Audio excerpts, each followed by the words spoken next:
Hello, welcome to Bob's Dungeon. My name's Bob, I'll be your host. In this video, we're going to do something a little bit different. We're going to look at one of the classes from Dungeons & Dragons as it's portrayed in the different editions of Dungeons & Dragons. Now, sometimes a class doesn't appear in the core rulebook, it appears in a supplement. And if I don't have some of the supplements that some of these classes appear in.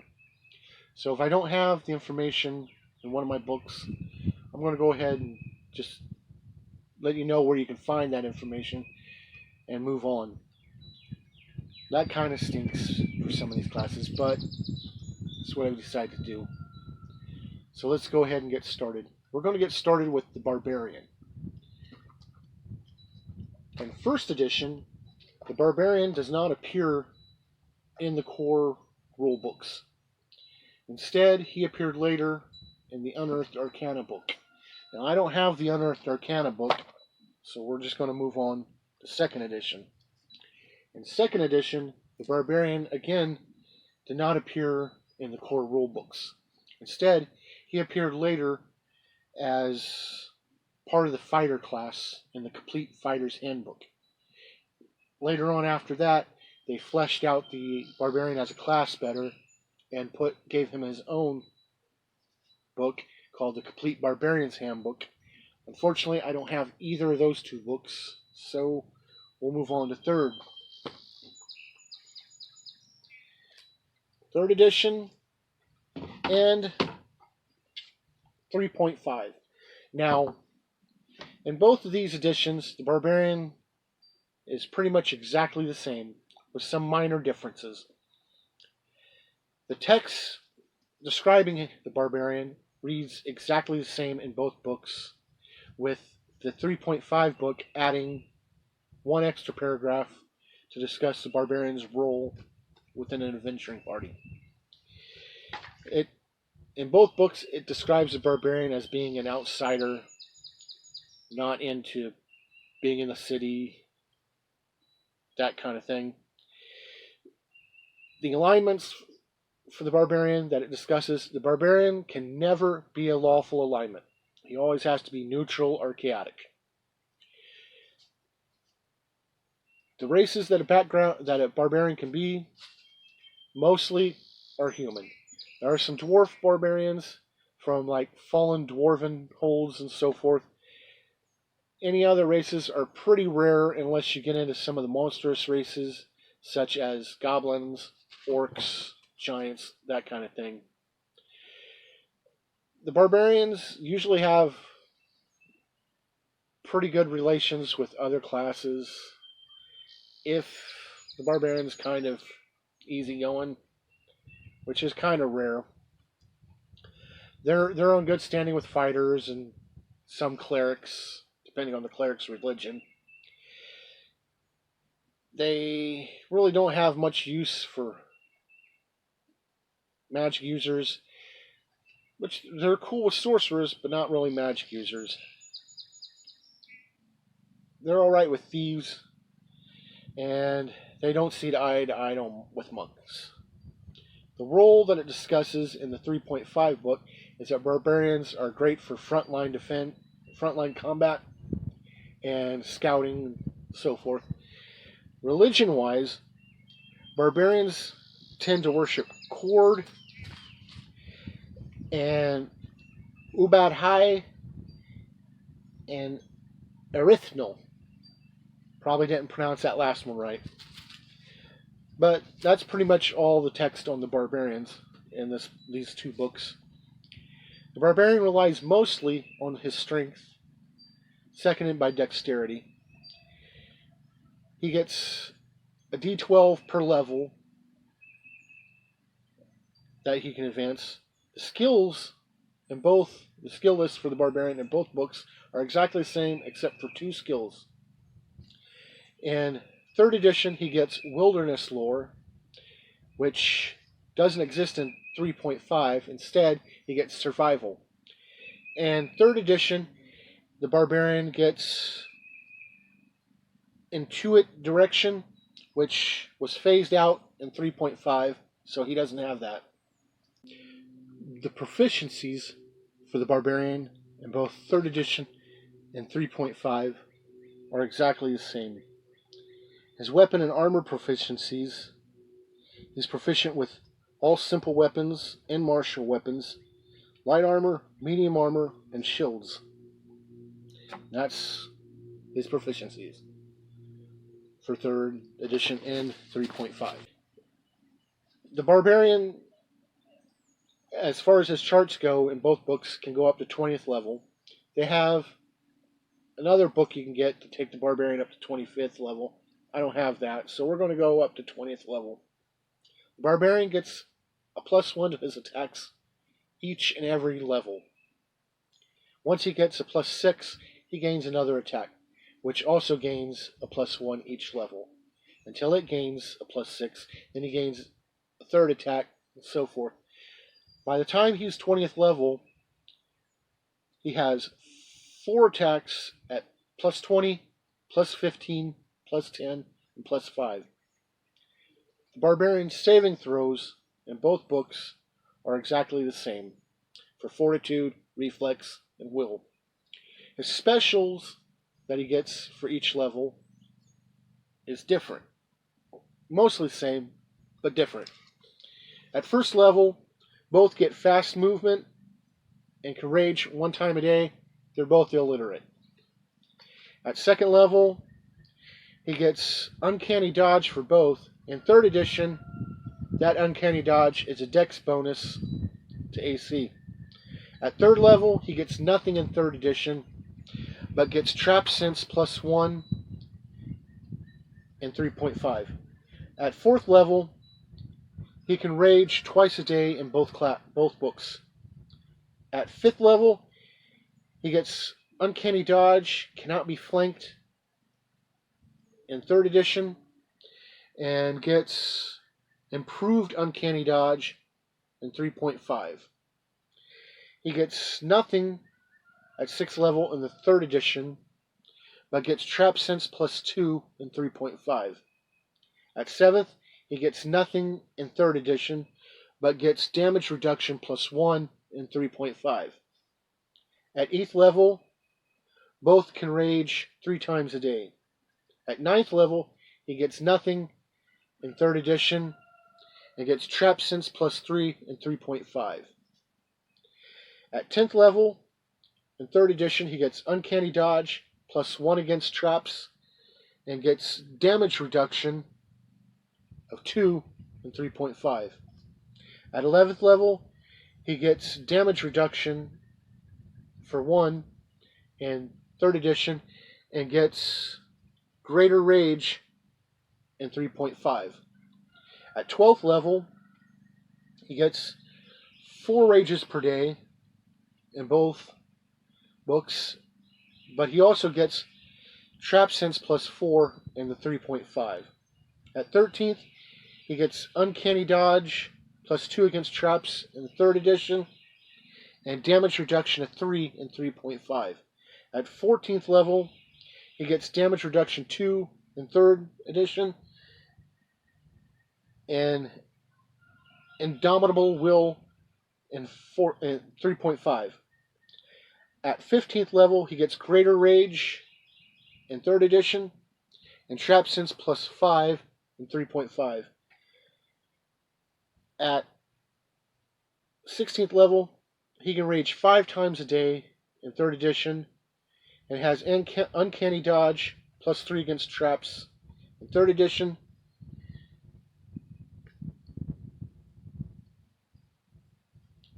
and has Trap Sense +5 in 3.5. At 17th level, he has Damage Reduction of 3 in 3rd edition, and Damage Reduction of 4, and can rage 5 times a day in 3.5. He gets nothing at 18th level in 3rd edition, and gets Trap Sense +6 in 3.5. At 19th level, he can rage 6 times a day. He has Uncanny Dodge +4 against traps in 3rd edition, and Damage Reduction of 5 and 3.5.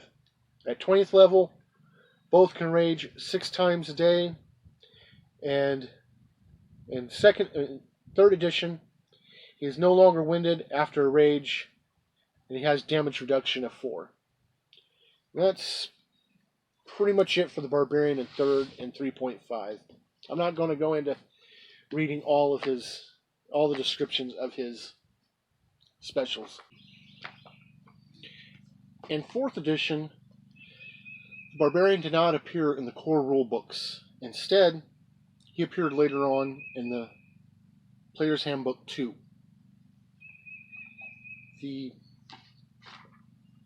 Barbarian in this edition of Dungeons & Dragons is somewhat different from the previous editions.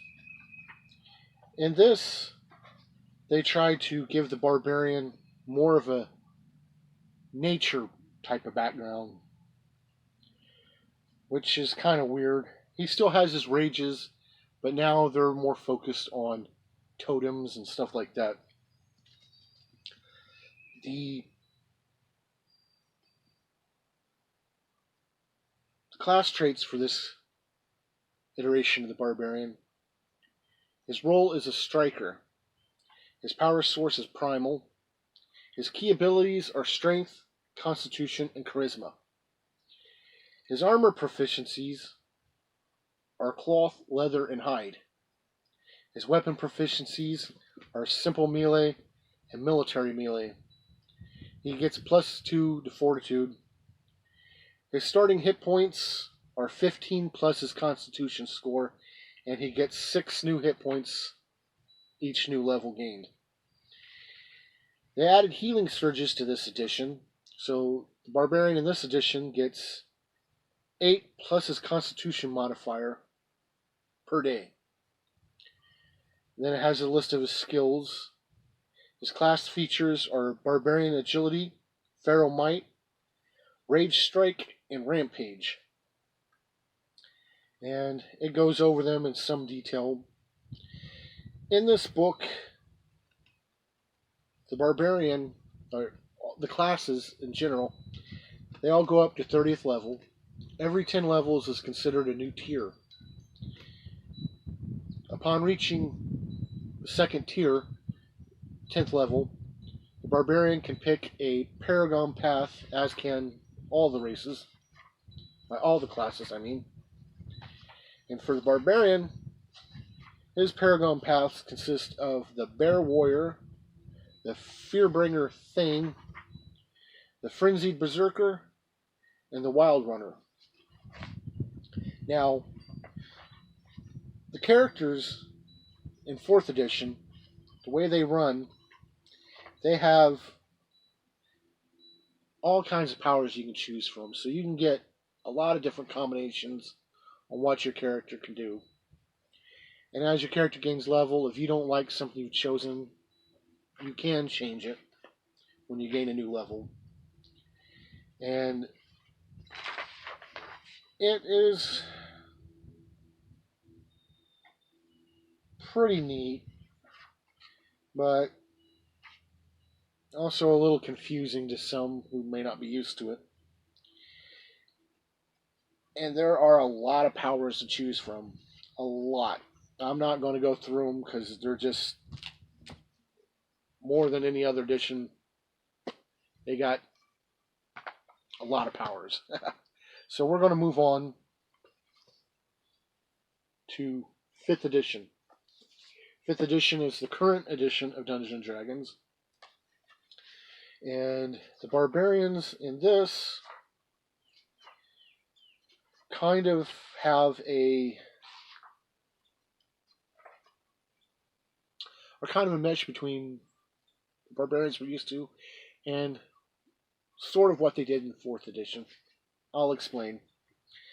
The Barbarians in this, it talks about their life out in the wilds and stuff and being away from civilization.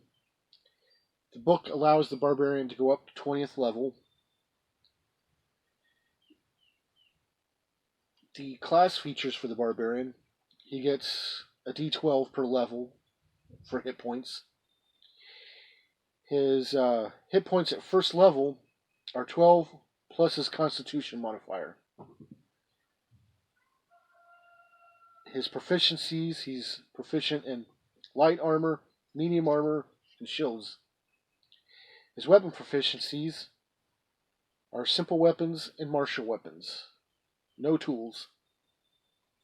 His saving throws are strength and constitution. And he gets several skills to pick from. The Barbarian, like I said, he can go up to 20th level as far as this book goes. And he gets a proficiency bonus, which starts at +2. It goes up to +3 at 5th level. Goes up to +4 at 9th level. Goes up to +5 at 13th level. +6 at 17th level. And ends at 20th level at +6. His rages, he starts being able to rage twice a day at 1st level, 3 times a day starting at 3rd level, 4 times a day starting at 6th level, 5 times a day starting at 12th level, and 6 times a day starting at 17th level. And at 20th level, he has unlimited rages. His raid damage, when he's in rage, starts at +2 at 1st level, goes up to +3 at 9th level, goes up to +4 at 16th level, caps out at 20th level at +4. As the Barbarian gains levels, he gets features. At 1st level, he gets Rage and Unarmored Defense. At 2nd level, he gets Reckless Attack and Danger Sense. At 3rd level, he gets to pick a Primal Path, which in this game, when you reach a certain level, usually about 3rd, you get to pick a path for your character, or school, or something of that nature. The paths for the Barbarian are the path of the Berserker and the path of the Totem Warrior. And the big difference between those two is how it affects your rage. At 4th level, he gets an ability score improvement. At 5th level, he gets an extra attack and fast movement. At 6th level, he gets a path feature. At 7th level, he gets Feral Instinct. At 8th level, he gets an ability score improvement. At 9th level, he gets Brutal Critical, 1 die. At 10th level, he gets a path feature. At 11th level, he gets Relentless Rage. At 12th level, he gets another ability score increase. At 13th level, he gets Brutal Critical at 2 dice. At 14th level, he gets another path feature. At 15th level, he gets Persistent Rage. At 16th level, he gets another ability score improvement. At 17th level, he gets Brutal Critical at 3 dice. At 18th level, he gets Indomitable Might. At 19th level, he gets another ability score increase. And at 20th level, he gets Primal Champion Unlimited. And that's pretty much it for the Barbarian in 5th edition. I guess the question with this is, would I play a Barbarian? I've played Barbarians before. I wouldn't mind playing one again. Would I allow Barbarians in my game? Yeah. I would definitely allow Barbarians in my game. There's no big deal with that. Would I recommend a Barbarian? Yeah. If you want to play a Barbarian, they're fun to play. Thank you for joining me in this look at the Barbarian class. I'm sorry that I don't have all the information in regards to 1st and 2nd editions, but that happens. Hopefully you'll join me next time when we'll talk about something else. Bye.